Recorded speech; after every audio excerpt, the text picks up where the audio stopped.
What's going on, everybody? C4 here, and today we're going to continue our prospect ranking series, finishing up actually with the defensive back. So I could have broken it into corners and safeties, but I figured let's get two birds stoned at once and do these all in one big list. So we have combined the safety, strong and free, and all the corners, the top 10. My list actually varies a little bit different in the middle than a lot of the popular draft rankings that you're going to find right now.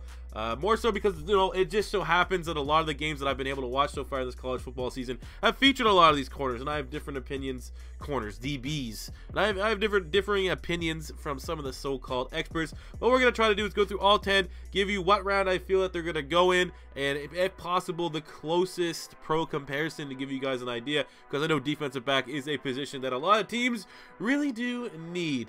I'm sick as hell, so I'm trying my best to get through that. But usually when I'm sick, I can't see my kid. When I can't see my kid, I want to record as many videos as possible. So without further ado, jumping in at number 10, I'm going with Marcus Allen, the safety from Penn State. He's 6'2". He's 207 pounds on the year, and all these stats we're going to be talking about are as far and up to week 7 of the college football season. Marcus Allen has 40 tackles, 4 tackles for loss, 1 sack, 1 interception, and 2 forced fumbles. I think he'll probably go in the third round. I can't see him testing as good as the other safeties in this year's draft class. He is much more of an old school type thumper. He really reminds me of Calvin Pryor when he was playing at Louisville, and Calvin Pryor was a player that, as much as I hate saying that I scouted, but as much as I could scout, because Philadelphia really needed a safety at that given time, and I really wanted us to get the Pryor, and he's kind of fizzled out. He was all right for a rookie year with the Jets, and then he's bounced around to a couple teams. I honestly have no idea where he is now. I know he's with the Browns, and they got rid of him, but Calvin Pryor, for what it was an absolute monster in the run game, coming in the box, big-time power hitter, and I would say Calvin Pryor with upside. I think Marcus Allen is a better overall prospect than Calvin Pryor was. I'm about to Pryor go in the first round, but I think the DBs are going to slip a little bit in this year. Because the position group as a whole isn't as strong as it was last season. It is a little bit more dispersed, so I believe that the second and third round is where the best value is going to be. Going to number 9 is going to be Isaiah Oliver, the corner from Colorado, 6'1", 185 pounds on the season. He has 20 tackles, 2 interceptions, and 9 pass deflections. I don't know what it is, but Colorado's like the mini Washington in the Pac-12. Pac-12 not known for having good defense whatsoever. Really, the top teams for the longest time were Stanford and Washington. Those are like the only two teams that really look like they wanted to play defense, but Colorado is certainly emerging.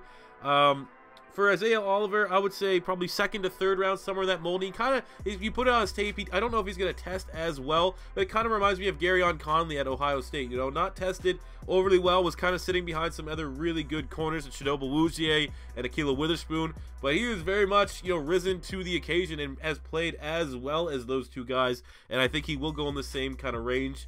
I think Witherspoon went in the third or fourth round to the 49ers, and Awuzie went in the second or third round, I can't remember off the top of my head, to the Dallas Cowboys. But I think Oliver is a very solid corner. Maybe not as refined and ready as some of the other prospects that we're going to talk about, but I think the upside is there, and I definitely could see him being like a corner 2 in the NFL long term. Going to number 8 is going to be Ronnie Harrison, the safety from Alabama, 6'3", 215 pounds. Really, he probably could be up around number 5. I just so happen to put corners there in front of him, but he's a really solid prospect. On the year, he has 44 tackles, 3 tackles for loss, 2 sacks, and 2 interceptions. I think he's going to go in the second round. He really reminds me of Clinton Dix in a little bit. I don't think that he is as refined as Clinton Dix. Clinton Dix coming out was a bona fide first-round pick. I think Harrison might be able to creep up into that first-round territory if he tests really, really well at the combine. But I think overall his body work at Alabama has been very good when he's been – I think he had an injury last season. But he's good, man. And like, even look, people were sleeping on Eddie Jackson at Alabama last year. He went what, the 4th, 5th round to the Bears, and what, he had 2 70-yard touchdowns last week. Alabama's defensive backs, more importantly safeties, seem to be catching on. Obviously the cornerback spot, you get a little bit more worry, you know, the D Milliners and such like that, but their safeties have been studs. You have Clinton Dix, you got Landon Collins, Eddie Jackson, and I think Ronnie Harrison, another guy we're going to talk about, can very well move up on that list. But I have him at number 2 in the second round, and you'll kind of see once I talk about the next 2 prospects. 8's not really indicative of, I don't think he's the 8th best DB. It's more so I just put some corners because corners have a little bit more value. But I think Ronnie Harrison's going in the second round as of right now. Go number 7, it's going to be Denzel Ward, the corner from Ohio State, 5'10", 190 pounds. On the year, he has 20 tackles, 2 tackles for loss, an interception, and 9 pass deflections. I think he'll go somewhere between rounds 2 and 3, depending on how well he tests. And the way he plays at corner in particular really reminds me of Adoree Jackson. A little bit undersized, but can make up for it with really, really good speed. I don't think he has the special teams ability that Adoree Jackson had, which is what I think propelled him into the first round last year. I think the Titans took him at 19. Something like that. I don't think if Adoree Jackson offered that special teams ability, if it was just based off of his athletic ability and his corner talent alone, he probably would have gone the second round because he was so explosive on special teams. It kind of made sense for him to, he's an added weapon. I don't think Denzel Ward has that. And personally, I think he's a little overrated. I see a lot of people having him as the top corner in this year's class. I've seen 2 Ohio State games, and he has not looked good in either one. He got absolutely embarrassed against Indiana, against the bigger corners, and that's exactly what he's going to face in the NFL. But I think from an athletic standpoint, still plenty of upside for Denzel Ward. I think he'll probably go in the second round, but that 2 to 3 range for sure. Go number 6, it's going to be a corner that I am super high on. The next 2 guys are the guys that I'm putting higher than a lot of other people, but I think they're really, really talented. Number 6, I have Quentin Meeks, the corner from Stanford, 6'2", 200 pounds. On the year, he has 29 tackles and 2 interceptions. I think he'll go second to third round, maybe closer to the third round than the second, whereas Denzel Ward's a second, third round, probably closer in the second. Meeks really reminds me of Chidobe Awuzie from Colorado. I think he can do a lot of things in the secondary. Very, very versatile, but more of a corner than whereas Awuzie might have been seen more as a safety, but very productive at Stanford. I see him, matching up against the top wide receivers and going up against offense after offense after offense that's near, if not elite, level in the Pac-12, and he is just shutting down guys left, right, and center. I'm a solid tackler as well, underrated tackler, obviously a little bit bigger of a cornerback, but I really do like Quentin Meeks. I think he could potentially be the steal of the cornerback position in this year's draft. Going to number 5, it is going to be Kyzir White, the safety from West Virginia, 6'2", 220 pounds. On the year, he has 36 tackles, 3.5 tackles for loss, an interception, and a forced fumble. Reminds me of Kenny Vaccaro a little bit, and I actually like him more than Kenny Vaccaro. Kenny Vaccaro was a first-round pick out of Texas for the New Orleans Saints. I think Kyzir White, second, third round grade, again, really uncertain how well he's going to test in the combine. If he tests really well, he could kind of have like a rise of Obi Melifonwu. He's not going to test like Obi Melifonwu, but Melifonwu was a big guy that tested well, and that definitely improved his draft stock enough so to get selected fairly high by the Raiders. But I think Kyzir White, man, every time I've watched West Virginia play, obviously not known for defense, they get in plenty of shootouts, but this guy here is an absolute playmaker, and kind of like where Rasul Douglas last year, Philadelphia Eagles stud. Can I call him a stud?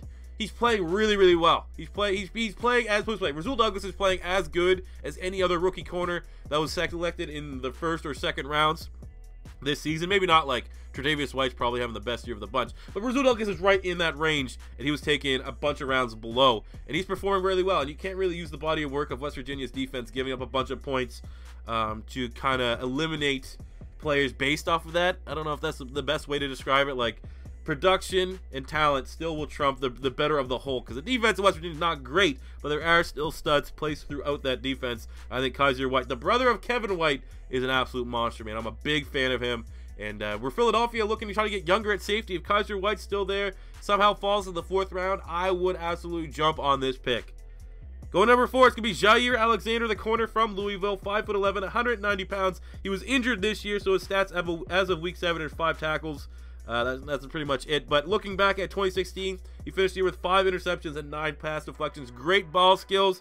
I think he's going to go in the 2nd round, and he reminds me of Joe Hayden from Florida, and I don't throw that around lightly. Joe Hayden is the 2nd best corner I've ever seen come out of DBU. The real DBU. LSU can get off it. Florida State can get off it. The best defensive backs over the last decade have come from the University of Florida. Point blank, period. And Joe Hayden is the 2nd best. Janoris Jenkins is the best corner I've ever seen play for the Florida Gators. Joe Hayden is number 2, and Jair Alexander plays just like Joe Hayden. He might actually even test well. Joe Hayden didn't test particularly well at the combine, but his ball skills and production are what made him a first-round pick for the Cleveland Browns, and pretty much a long stay there for, well, I don't know how many years he was there before he went to the Pittsburgh Steelers. But Jair Alexander is a really, really good corner, and I definitely think that he will go in the 2nd round and will have a productive year as a rookie, depending on his injury. How well he can heal up. He should be good, though, by the time, like, he should be back in like 2-3 weeks. I would say right now as of week 7, should be back before the end of the season for Louisville. They sure as hell need it, because right now it's Lamar Jackson and no one else on that team on offense or defense, and he'll definitely be good to go for the scouting combine. Go number 3, it's going to be Tarvaris McFadden, the corner from Florida State. 6'2", 200 pounds. On the year, he has 13 tackles, 5 pass deflections. Teams are just not throwing his way. Looking at 2016 was his big year. He had 8 interceptions, led the nation, I believe, and 6 pass deflections. I think he's going in the first round. He's the best corner in this year's draft class. He really reminds me a little bit of Xavier Rhodes. I don't think he's as physical. He's not as aggressive on the line, not as good of a press corner, but really similar to Xavier Rhodes. They both obviously come from Florida State, so it's an easy comparison.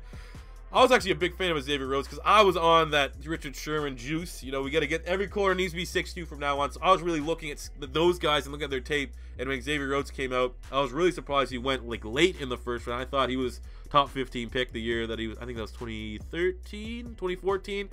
And I see a lot of that in Tarvaris McFadden. I don't think he's as good as Xavier Rhodes. That's why I say ish. I'm trying to make a close pro comparison. But I definitely believe for a straight-out corner that can start as a rookie and be productive, I think McFadden, like, look at who the first-round corners this top 10. Marcel Lattimore. McFadden, not as good of an athlete, but a much better corner. A much better corner that can start right away. I guess that's the only top 10 corner, I think. Yeah, Lattimore was the first one. And then obviously Sidney Jones, but Sidney Jones went in the second round. So McFadden is a really good player. Go number 2 is going to be Minkah Fitzpatrick, this DB. He's a safety, but also has played some corner from Alabama. 6'1", 200 pounds. On the year, he has 35 tackles, 5 tackles for loss, a sack, a interception, and 3 pass deflections. He's going to go in the first round. Depends on where teams see him. I think the versatility, he is a safety. I think he's going to be a free safety in the NFL. But you know, if you really need him to play and fill in as a corner, that versatility gives him even more value. And he really he's Jaylen Ramsey-ish. Jaylen Ramsey might be the best defensive back I've ever seen in college football since I've been watching. I've already laid that claim to Saquon Barkley might be the best running back that I've seen.